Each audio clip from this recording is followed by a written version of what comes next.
Assalamualaikum warahmatullahi wabarakatuh. Ya, kembali lagi bersama saya Ibu Siti Ramsyah Aini Ritonga, Guru Bidang Studi Ekonomi SMA Islam An-Nizam Medan. Hari ini kembali lagi di video pembelajaran Ekonomi Gampang. Baik, mari kita buka pembelajaran hari ini dengan mengucapkan nafas Bismillahirrahmanirrahim. Ya, anak-anak Ibu kelas 12, hari ini kita lanjut di ayat jurnal penyesuaian part kedua. Ya, hari ini saya pengen pakai papan tulis ya kan. Jadi banyak sih yang bilang, "Bu, pakai papan tulis lah, Bu, biar kayak perasaan tuh kayak di sekolah gitu." Oke, kita ikutin ya kan. Nah, di part pertama kemarin kita udah bahas 3 ya. 3 yang harus kita sesuaikan. Apa aja tuh? Iya, beban perlengkapan. Selanjutnya, benar, penyusutan aktifat tetap. Yang ketiga, iya, beban yang masih harus dibayar. Hari ini kita akan ngebahas 3 lagi. Ya, yang pertama ada beban dibayar di muka.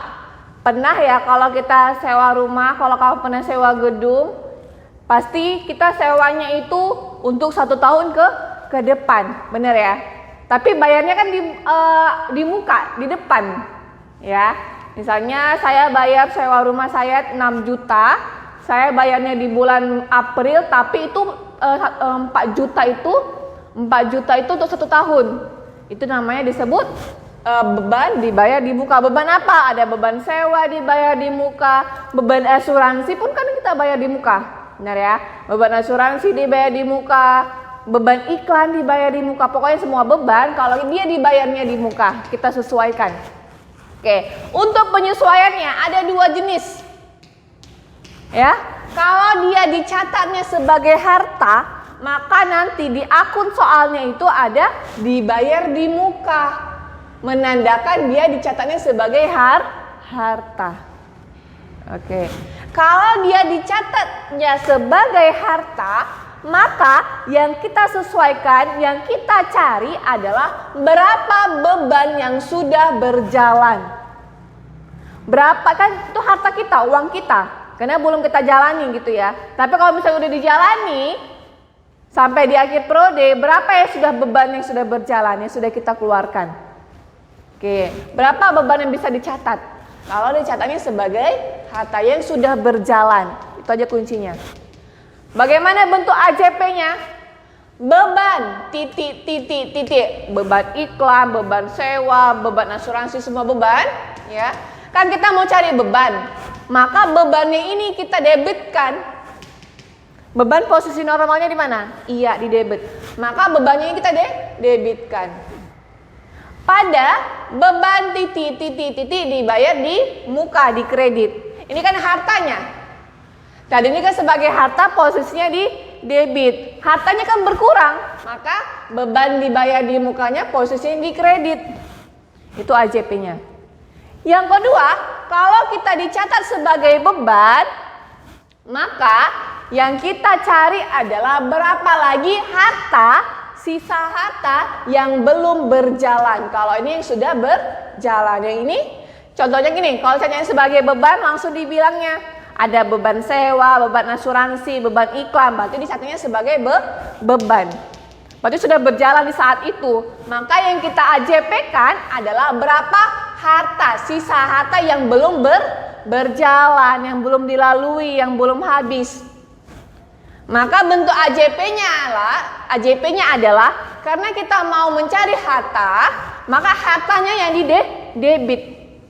Berarti beban titik dibayar di muka, di debit, pada beban titik di kredit. Terserah ini, ada beban sewa, beban iklan, beban asuransi, segala macam. Ingat ya, kalau mencatatnya sebagai harta, berarti yang kita cari adalah beban yang sudah berjalan. Kalau mencatatnya sebagai beban, maka yang kita cari adalah berapa sisa harta yang belum berjalan. Yuk masuk ke contoh. Oke, contoh. Diketahui tanggal 1 Oktober membayar sewa gedung senilai 5 juta untuk 1 tahun. Bayarnya tanggal 1 Oktober untuk 1 tahun, nilainya 5 juta. Tentukan ayat jurnal penyesuaian di 31 Desember. Berarti akhir periodenya kapan? Iya, 31 Desember. Bulan Desember. Maka yang kita sesuaikan apa? Pertama, penyelesaian. Kalau dicatatnya sebagai harta, ya kan? Maka yang kita cari adalah beban yang sudah berjalan. Yang sudah berjalan berapa bulan dari Oktober ke Desember? Oktober, November, Desember, 3 bulan. Maka mencari beban yang sudah berjalan 3 bulan per 1 tahun ini berapa bulan?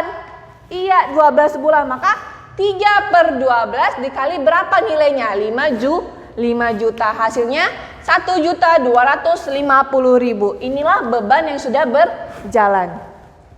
Nah, bagaimana AJP-nya? Ya, tadi kita dapat berapa nilai yang beban yang sudah berjalan? 1.250.000. Maka kita masukkan ke bentuk AJP-nya. Kamu mencari beban, maka bebannya kita debitkan yang di atas, ya. Maka beban sewa di debit sebesar 1.250.000 pada beban sewa dibayar di muka di kredit 1.250.000. Gampang ya, gampang.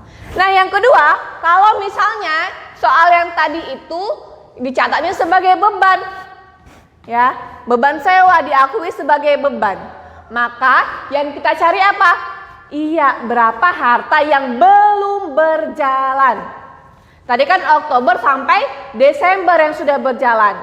Oke, 1 tahun ya. Maka yang belum berjalan berapa bulan lagi? Tadi 3 bulan. Iya, 9 bulan. Dari bulan berapa? Iya, Januari di tahun selanjutnya sampai September. Oke, yang belum berjalan. Maka selama 9 bulan. Harta yang belum berjalan sama dengan 9 per 12. Karena untuk 1 tahun dikali 5 juta. Hasilnya 3.750.000 rupiah. Paham ya? Maka AJP-nya apa? Beban sewa dibayar di muka, kan hartanya mau kita cari. Maka hartanya yang kita masukkan di atas, di debit. Sebesar 3.750.000 pada beban sewa di kredit 3.750.000. Oke? Sebenarnya gampang. Tadi kan nilainya kan 5 juta ya? 5 juta. Yang pertama sudah dapat kita 1.250.000, langsung kita kurangi aja, berarti sisanya kan, sisa yang belum berjalan berarti kan kita kurangin aja, 5 juta dikurang 1.250.000 hasilnya 3.750.000. Itu untuk beban dibayar di muka. Gampang. Oke, kita lanjut ya. Yang kedua adalah pendapatan yang masih harus diterima. Yang masih harus diterima dari pendapatan kita. Berarti kan piutang usaha. Artinya gini, kita ada orang gitu belum bayar uangnya ke kita, kayak gitulah. Jadi kan pendapatan yang masih harus diterima, tapi harus kita sesuaikan, harus kita catat pendapatan itu walaupun belum diterima. Oke. Maka ayat jurnal penyesuaiannya bentuknya adalah piutang di debit terhadap pendapatan bunga, atau pendapatan sewa, atau pendapatan iklan, segala macam jenis pendapatan di kredit. Pendapatan akun normalnya di mana? Iya, di kredit. Maka pendapatannya di kredit. Piutang akun normalnya di mana? Ya, di debit. Contoh, belum diterima pendapatan bunga bank senilai 5% dari 5 juta. Ya, jadi seharusnya kan kalau kita nabung di bank itu kita dapat bunga bank, ya kan? Pendapatan bunga jadinya. Berapa? 5% dari 5 juta. Untuk bulan November dan Desember yang belum diterima kita, untuk bulan November dan Desember, tentukan ayat jurnal penyesuaiannya di 31 Desember.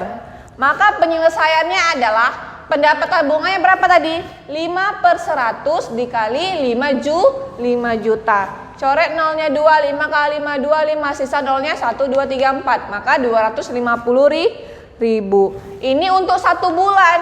Yang belum bayar, yang belum kita terima berapa bulan? Iya, November sampai Desember. Berapa bulan? 2 bulan. kita kalikanlah 250 hasilnya 500.000.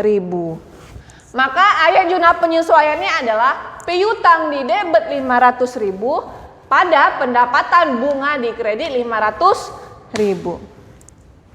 Kita lanjut ya. Yang ketiga adalah pendapatan diterima di muka. Contoh pendapatan diterima di muka, kebalikan sih dari yang sewa bebanan yang dibayar di muka. Jadi misalnya tadi sewa rumah ya. Kalau sewa rumah, saya yang punya rumah sewanya, kamu bayar sama saya di awal. Sama kamu sebagai beban dibayar di muka, sama saya sebagai pendapatan diterima di muka. Saya terima di muka tapi kan belum berjalan, berarti kan masih ada kewajiban saya, gitu ya. Maka dalam pencatatan pendapatan diterima di muka juga ada model 2. Yang pertama adalah ketika dicatat sebagai kewajiban, maka kalau catat sebagai kewajiban, nama akunnya ada nih, diterima di muka, diterima di muka. Berarti pencatatnya sebagai kewajiban. Kalau dicatatnya sebagai kewajiban, maka yang kita sesuaikan adalah pendapatan yang sudah berjalan. Ingat ya, yang sudah berjalan. Kalau catatnya sebagai kewajiban, kita mencari pendapatan yang sudah berjalan. Oke. AJP-nya apa? Karena kita mau mencari pendapatan, maka posisi pendapatan normal di mana? Iya, di kredit. Ingat, berarti pendapatannya di kredit. Pendapatan diterima di muka di debit, pendapatan di kredit. Itu cara mengingatnya. Yang kedua, jika dicatat sebagai pendapatan, maka langsung dia pendapatan sewa, pendapatan bunga, pendapatan iklan, apapun pendapatan ya, langsung nggak ada diterima di muka. Oke, kalau dia catatnya sebagai pendapatan, maka yang kita sesuaikan adalah mencari berapa kewajiban atau utang yang belum berjalan, Kalau ini sudah berjalan, yang ini yang belum berjalan. Kayak tadi beban yang dibayar di muka. Maka kita akan mencari kewajiban. Kewajibannya kita kalau bertambah di mana?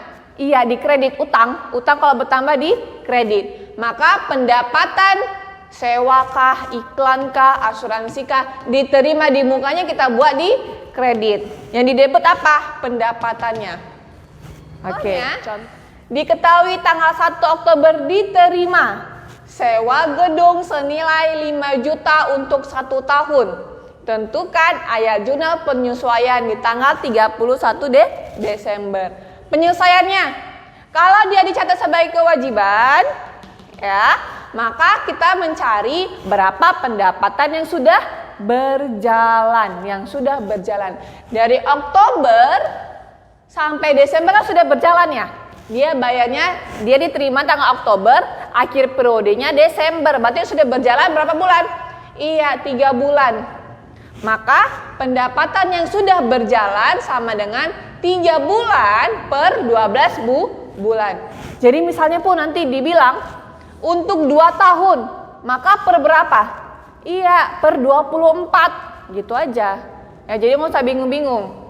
Ya, kebetulan dia cuma untuk 1 tahun, maka per 12. 3 per 12 dikali 5 juta, hasilnya 1.250.000. Maka AJP-nya apa? Pendapatan sewa diterima di muka debit 1.250.000, pendapatan sewa di kredit 1.250.000. Nah, kalau dia dicatat sebagai pendapatan, maka kita mencari berapa kewajiban yang belum berjalan. Yang udah berjalan kan 3 bulan, berarti yang belum berjalan dari Januari sampai September. Berapa bulan? 9 bulan. Maka kewajiban yang belum berjalan 9 per 12 dikali 5 juta sama dengan 3.750.000. Maka AJP-nya adalah pendapatan sewa di debit 3.750.000 ya, terhadap atau pada pendapatan sewa diterima di muka di kredit 3.750.000. Gampang ya. Ya penting kalau lupa lihat aja videonya, nanti ingat juga. Baik, untuk AJP-nya, materi AJP sampai part kedua, nanti part pertamanya diulang kembali Nanti setelah ini kita akan pendalaman materi. Untuk pertemuan selanjutnya pendalaman materi. Saya akan mengasih 10 soal AJP semua. Kalian kerjakan. Baik, terima kasih. Demikian pembelajaran hari ini. Sampai ketemu di video pembelajaran ekonomi gampang selanjutnya. Jangan lupa like, comment, and share. Terima kasih. SMA Islam An-Nizam, unggul, cerdas, Islami. Assalamualaikum warahmatullahi wabarakatuh.